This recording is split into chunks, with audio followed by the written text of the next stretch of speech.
दारुल में सैयद मुश्ताक अहमद साहब जो बैरिस्टर सदुद्दीन अवैसी साहब के पीए हैं, उन्होंने SIR यानी स्पेशल इंटेंसिव रिवीजन के सिलसिले में अवाम को तफसीली मालूमात फराहम की। उन्होंने बताया कि SIR के लिए कौन सी ज़रूरी डॉक्यूमेंट्स दरकार होता है, इसका फॉर्म किस तरीके से सही तौर पर फिलअप किया जाता है। मुश्ताक अहमद साहब ने अवाम को रहनुमाई देते हुए कहा कि तमाम ज़रूरी दस्तावेज़ के साथ फॉर्म भरकर अपनी तफसीलात दुरुस्त करवाना बहुत अहम है। इस मौके पर लोगों को SIR प्रोसेस से मुतालिक रहनुमाई दी गई ताकि वो आसानी के साथ अपने डॉक्यूमेंट्स और फॉर्म्स मुकम्मल कर सकें। आइए हम आपको दिखाते हैं सैयद मुश्ताक अहमद साहब का ये बयान। हूर वेडिंग मॉल हर लड़की बचपन से दुल्हन बनने का ख्वाब देखती है और उस ख्वाब को पूरा करने के लिए सिर्फ खूबसूरत लिबास नहीं बल्कि परफेक्ट डिजाइन और प्रीमियम क्वालिटी चाहिए। इसीलिए शादी के खास मौके पर हैदराबाद का भरोसेमंद नाम हूर वेडिंग मॉल, जहां मिलता है एक्सक्लूसिव ब्राइडल वियर, निकाह, वलीमा, रिसेप्शन और मेहंदी के लिए लेटेस्ट और ट्रेडिशनल डिजाइन्स का शाही कॉम्बिनेशन। चाहे हैवी ब्राइडल लहंगा हो या एलिगेंट शरारा, गॉन या पार्टी वियर सूट, हर आउटफिट अपनी अलग पहचान रखता है। तो आज ही विजिट कीजिए हूर वेडिंग मॉल, मोइनबाग, हैदराबाद, जहां हर दुल्हन महकती है शाही। जैसे कि आप सब लोग जानते हैं कि तेलंगाना में और मुख्तलिफ स्टेट्स में हिंदुस्तान के SIR शुरू हुआ है। SIR में क्या है कि वो लोग जो बालिग है, जिनका नाम वोटर लिस्ट में आ सकता है, उन सब के नामों को इंदराज करना है। और इंदराज करने का दो तरीक़े हैं। एक, आपका नाम को मैप करना है, अगर मैप नहीं हुआ तो आपको डॉक्यूमेंट देना है। इसका तरीक़ाकार ये है कि ये 2025 की वोटर लिस्ट को बेस वोटर लिस्ट लिया गया है। इसी वोटर लिस्ट से आपको मैप करना है 2002 की वोटर लिस्ट से। 2002 में जो लोग हैं उनका नाम को 2025 में जो लोग हैं उनके नामों को मिलाकर लिंक करना है। जिनका नाम लिंक हो चुका है या जिनका नाम लिंक हो जाता है उनको डॉक्यूमेंट्स देने की ज़रूरत नहीं है। देखिए, एक तो होता है कि 25 में जो नाम है उसको ले जाकर आप 2002 की वोटर लिस्ट से चेक करिए। अगर फ़र्ज़ करिए मेरा नाम 2025 में है और मेरा नाम 2002 में भी था तो उसको लिंक कर देंगे तो मेरा डॉक्यूमेंट देने की ज़रूरत नहीं है। अगर मेरा नाम 2025 में है लेकिन मेरा नाम 2002 की वोटर लिस्ट में नहीं मिल रहा है तो जब जाके मुझे डॉक्यूमेंट देने की ज़रूरत पड़ेगी। तो इसमें 4 कैटेगरीज बनाए गए हैं। कैटेगरी A, वो लोग जो 30 जून 1987 से पहले पैदा हुए, वो कैटेगरी A में आएंगे। कैटेगरी B में वो लोग जो 30 जून 1987 से पहले पैदा हुए और उनका नाम 2002 की वोटर लिस्ट में नहीं मिल रहा है, वो कैटेगरी B में आएंगे। कैटेगरी C में वो लोग जो 30 जून 1987 के बाद में पैदा हुए और 2 दिसंबर 2004 से पहले जो पैदा हुए, ये दरमियान में ये लोग कैटेगरी C में आएंगे। और कैटेगरी D में 2004 के बाद में जितने भी लोग पैदा हुए जिनकी डेट ऑफ बर्थ है वो कैटेगरी D में आएंगे। अब हमको ये करना है कि जमात की तरफ से एक ऐप बनाया गया है आपकी सहूलियत के लिए, जिसमें आप 2002 की वोटर लिस्ट में नाम भी सर्च कर सकते हैं, इलेक्टर के नाम से, उनके वालिद के नाम से, उनके घर के नंबर से। अगर उनके पास वो ज़माने का एपिक नंबर रहा तो वो एपिक नंबर से भी आप सर्च करके 2002 के डिटेल्स निकाल सकते हैं। तो अब फ़र्ज़ करिए 1987 से पहले एक आदमी की पैदाइश है, उसका नाम आप चेक करें और उसका नाम 2002 की वोटर लिस्ट में मिल गया तो आपको लिंक हो जाएगा। वो लोग जिनका लिंक हो गया उनको डॉक्यूमेंट्स देने की ज़रूरत नहीं है। अगर कोई आदमी 1987 से पहले पैदा हुआ है और उसका नाम 2002 की वोटर लिस्ट में नहीं मिल रहा है, उस सूरत हाल में उसको डॉक्यूमेंट देने की ज़रूरत है। और कौन सा डॉक्यूमेंट देना है? वो खुद अपना एक डॉक्यूमेंट देना है।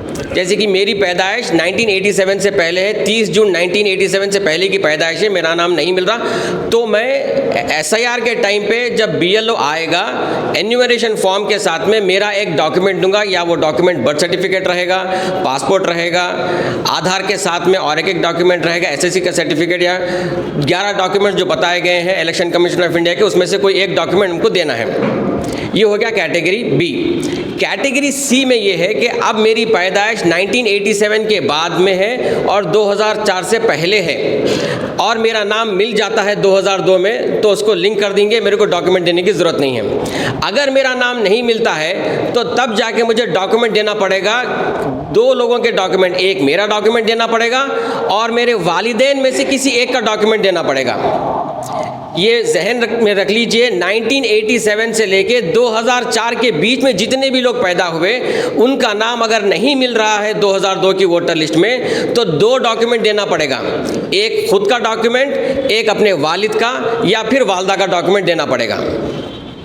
अगर मिल जाता है तो डॉक्यूमेंट देने की ज़रूरत नहीं है।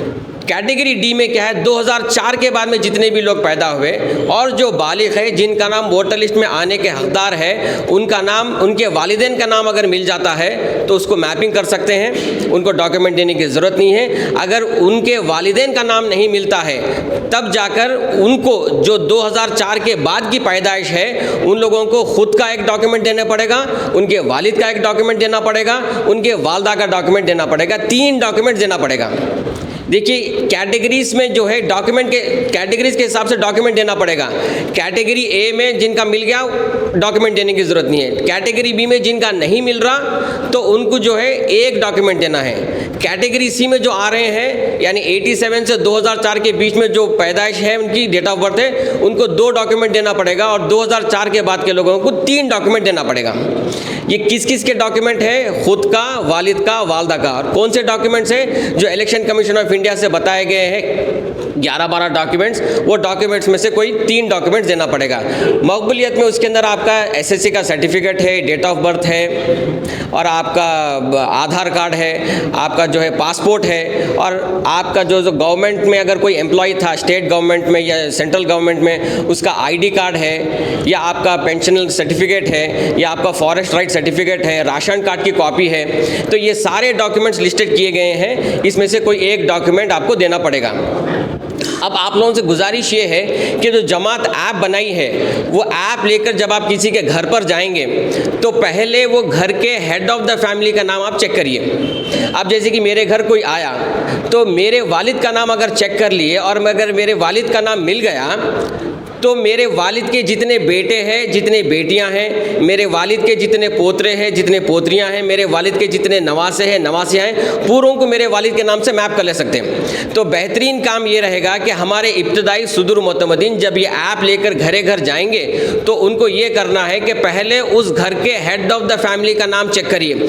अगर मिल जाता है तो वो उनके जितने भी बच्चे, चाहे वो मुकाम पे रहने दीजिए, वो कॉन्स्टिट्यूंसी में रहने दीजिए या दूसरी कॉन्स्टिट्यूंसी में या दूसरे डिस्ट्रिक्ट में या दूसरे स्टेट में रहने दीजिए, उन सब का आप मैप कर ले सकते हैं। फ़र्ज़ करिए जैसे कि मेरे वालिद का नाम मिल गया, मेरी बहन महाराष्ट्र में है, शादी करने के बाद में महाराष्ट्र चले गए, तो महाराष्ट्र में जो मेरी बहन है वो बहन मेरे वालिद के नाम का यहाँ का डेटा लेके वहाँ पर उन्होंने महाराष्ट्र में मैप कर ले सकते हैं। अगर मेरे भाई दिल्ली में हैं तो क्या कर सकते हैं, मेरे वालिद का नाम ले लेके मेरे भाई उनका नाम जो है सो वहाँ पर दिल्ली में मैप कर ले सकते हैं। लेकिन अगर मेरी अहलिया है तो मेरी अहलिया का नाम मैं मेरे वालिद से मैप नहीं कर सकता हूँ, मेरे अहलिया को उनके वालिद से मैप करना है। ये आप लोग देखे होंगे कि बीएलओस जब आपके पास यहाँ पर आए, मुख्तसर से बीएलओस जो कोई भी आए हैं उनको टारगेट दिया गया था, तो वो टारगेट के हिसाब से उन लोगों से कोताहियाँ हुई। वो लोग क्या करें, मेरे घर पर आए, मेरे घर पे मैं और मेरी अहलिया मिले तो मेरी अहलिया को मेरे वालिद के नाम से मैप कर दिए, जो कि मेरा मैप करे सही है, लेकिन मेरी अहलिया को मेरे वालिद से मैप करे वो गलत है, क्योंकि मेरे वालिद मेरे अहलिया के लिए ससुर है, लेकिन मेरे अहलिया की वालिद कोई और है तो उनके वालिद से मैप करना है। तो ये बहुत ज़रूरी है। देखिए, सिर्फ वालिद से मैप कर सकते हैं, वालदा से मैप कर सकते हैं, दादा से, दादी से, नाना से, नानी से मैप कर सकते हैं, लेकिन सास से, ससुर से, मामू से, भतीजे से ये मैप नहीं कर सकते। सिर्फ वालिद, वालदा, दादा, दादी, नाना, नानी से मैप कर सकते हैं। तो बेहतरीन अंदाज़ यही है कि जब कभी भी आप घर जाएँ ऐप लेकर तो सबसे पहले हेड ऑफ़ द फैमिली का नाम देखिए। अगर उनका नाम मिल जाता है तो उनके डिटेल्स हम बाज़ाब्ता आपको लिख के देंगे, 2025 के डिटेल्स, 2002 के डिटेल्स वो रख लीजिए और वो आप जो है सो उनके जितने भी बेटे बेटियां हैं उनको आप फॉरवर्ड कर सकते हैं। और ये काम इंशाल्लाह कल से शुरू होगा। हर कॉन्स्टिट्यूंसी में मुतालिका एमएलए के साथ में पूरे सुदूर मोतमदीन की फिर एक मीटिंग होगी एसआईआर पे, खुसूसी मीटिंग। वो मीटिंग में सब आप पर जितने भी सुदूर मोतमदीन हैं, ज़िम्मेदार लोग हैं, उन लोगों के फ़ोन में ऐप डाला जाएगा। वो ऐप किस तरीके से इस्तेमाल करना है उसका एक डेमो भी दिया जाएगा। उसके बाद में फिर आप ये काम शुरू कर सकते हैं। बहुत सारे लोग यहाँ पर मैप भी कर लिए हैं। एक चीज़ आप याद रखिए कि मैपिंग आपका बीएलओ आके करके जा रहा, लेकिन किससे मैपिंग कर रहा, वो क्या डिटेल्स है आपको नहीं मालूम। अगर कोई और भी मैपिंग कर रहे हैं तो आप डिटेल्स लीजिए, डिटेल्स 2002 के डिटेल्स लीजिए, 2025 के डिटेल्स लीजिए। हो रहा क्या, मेरे घर को आ रहे हैं, मेरा मैप कर दे रहे हैं, मैं खुश हो जा रहा हूँ, ये लोग चले जा रहे हैं। मेरा मैपिंग किससे हुआ, मेरे वालिद के डिटेल्स क्या थे, मेरे वालदा के डिटेल्स क्या थे, मेरे दादा दादी नाना नानी के डिटेल्स क्या थे, मेरे डिटेल्स क्या है, ये मुझे नहीं मालूम। तो हमारे सुदूर मोतमदीन को हम एक बुकलेट भी दे रहे हैं जिसमें आप पूरे डिटेल्स लिखना है, ऐप में देखना है, वो ऐप में से देख के अगर मिलता है तो डिटेल्स लिखना है और उसकी एक कॉपी हम हमारे इलेक्टर को भी देंगे और एक कॉपी हम हमारे पास भी रखेंगे इब्तदाई सदर के पास, ताकि जब एक्चुअल SIR शुरू होगा, जब अगर किसी के पास से वो दस्तावेज़ गुम हो जाते हैं, जो डिटेल्स का दस्तावेज़ है जो हम दे रहे हैं, तो हमारे पास वो डॉक्यूमेंट रहेगा, हम उनको प्रोवाइड कर सकते हैं। तो इंशाल्लाह हर कॉन्स्टिट्यूंसी में फ़र्दन एक खुसूसी तौर पे मीटिंग होगी। वो मीटिंग में अगर आपको कुछ अगर डाउट्स है तो वो मीटिंग में क्लियर करेंगे। ये इजलास में सारे हल्के के सुदूर मोतमदीन आए हुए हैं, तो एक सरसरी तौर पे उन लोगों को क्या काम हो रहा है, किस तरीके से हो रहा है और जमात का इसके अंदर कैसा कंट्रीब्यूशन है, आप लोगों को सहूलत फराहम करने के लिए एक ऐप बनाया गया है, इसकी डिटेल्स आपको दी गई है। इंशाल्लाह कल से जो है हर कॉन्स्टिट्यूंसी में एक मीटिंग करेंगे और सब लोगों को इन डिटेल समझाएंगे और आपको कुछ डाउट्स है तो उसको भी क्लियर करेंगे। शुक्रिया, अस्सलाम वालेकुम।